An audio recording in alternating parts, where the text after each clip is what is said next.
केसमध्ये एका आरोपीला अटक केली, नेमका काय प्रकरण होता? आणि गुरुवारी दिनांक 25 जुलैला आपल्याकडे मिसिंग दाखल होतं वरण पोलीस स्टेशनला, आणि 26ला रात्री आपल्याला जी मिसिंग मुलगी होती मयत तिचं प्रेत भेटलं, आणि आपण शनिवारी सकाळी 27 तारखेला आपण मर्डरचा गुन्हा दाखल केला. गुरुवारपासूनच आज 5वा दिवस आहे.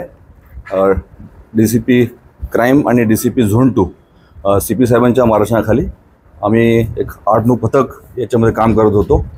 मग बरेच इंट्रोगेशनमध्ये नातेवाईकांच्या, मित्रपरिवार, स्थानिक आणि आमच्या टेक्निकल ॲनालिसिसमध्ये आम्ही 2-3 सस्पेक्ट शॉर्टलिस्ट केले होते, स्पॉट केले होते. त्याकरता पथक आपलं नवी मुंबई तसेच कर्नाटका या ठिकाणी दोन्ही ठिकाणी पाठवण्यात आले होते, आणि 2 पथक आपले मागील 5 दिवस त्या ठिकाणी कॅम्प करून होतं. आणि इथून आपण जे काही इनपुट्स आपल्याला मिळत होते ते आम्ही त्या पथकांना देत होतो. त्याचा आधार घेऊन आम्ही आज सकाळी आम्ही जो मेन सस्पेक्ट होता आमचा दाऊद शेख म्हणून, त्याला आम्ही ताब्यात घेतलेला आहे.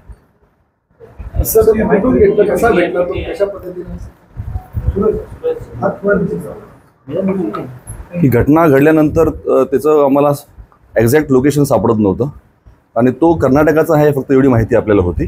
त्यानंतर आपण मग त्याचे घर, नातेवाईक सर्वांकडे चौकशी केली.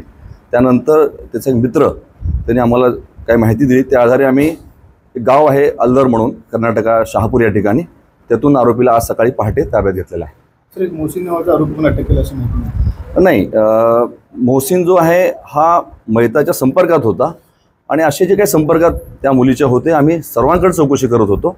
कुठलाही अँगल आम्हाला त्यातून सोडायचा नव्हता. 3-4 सस्पेक्ट आम्हाला वाटत होते.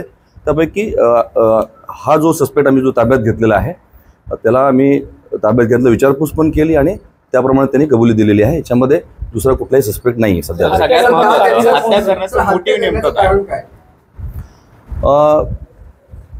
आपल्याला माहीत असेल की मयत आणि यांच्यात ओळख होती, मैत्री होती, आणि मागील 3-4 वर्ष मयत जी आहे ह्या मुलाच्या संपर्कात नव्हती, आणि असं वाटतंय की त्याच्यातूनच त्यांनी केलेलं आहे. 2019ला जो पॉक्सोचा गुन्हा आरोपीवरती दाखल झालेला होता, आणि त्यानंतर त्याला तुरुंगात जावं लागलं होतं, त्याच्यात रागातून हे कृत्य त्याने केलेलं आहे असं वाटतंय. अजून पूर्ण इंट्रोगेशन झालेलं नाही आहे, असं सांगणं फार लवकर जलद होईल. तो वेळ लागेल. इंट्रोगेशन केल्यानंतर ह्या गोष्टी जो चेहरा होता पूर्णपणे स्मॅश करण्यात आला होता, म्हणजे ती आयडेंटिफाय करता येत नव्हता. नेमका झाला काय होता?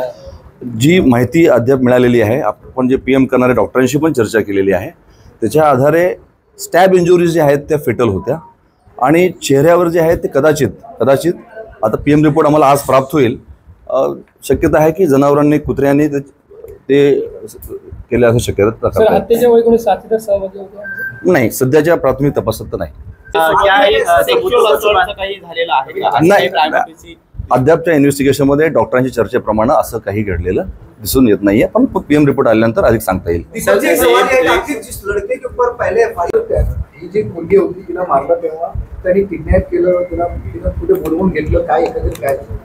याच्यामध्ये दोघांचा संपर्क झाला, आणि दोघांनी एका ठिकाणी, ज्या ठिकाणी घटना घडली त्या ठिकाणच्या जवळपासच भेटायचं ठरवलं.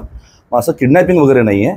ते दोघं एकमेकाला ओळखत होते, आणि त्यातूनच पुढं ही घटना घडलेली आहे. वाद झाला असावा असं आम्हाला वाटतं, नंतर ही घटना घडलेली आहे. गावात होते अशी प्राथमिक माहिती आहे की ते एकाच ठिकाणी किंवा एका जवळपास राहत होते, शिकत होते, पण निश्चित सांगता येणार नाही. थोडं आरोपीला पूर्ण विचारपूस करता आलेली नाही आम्हाला.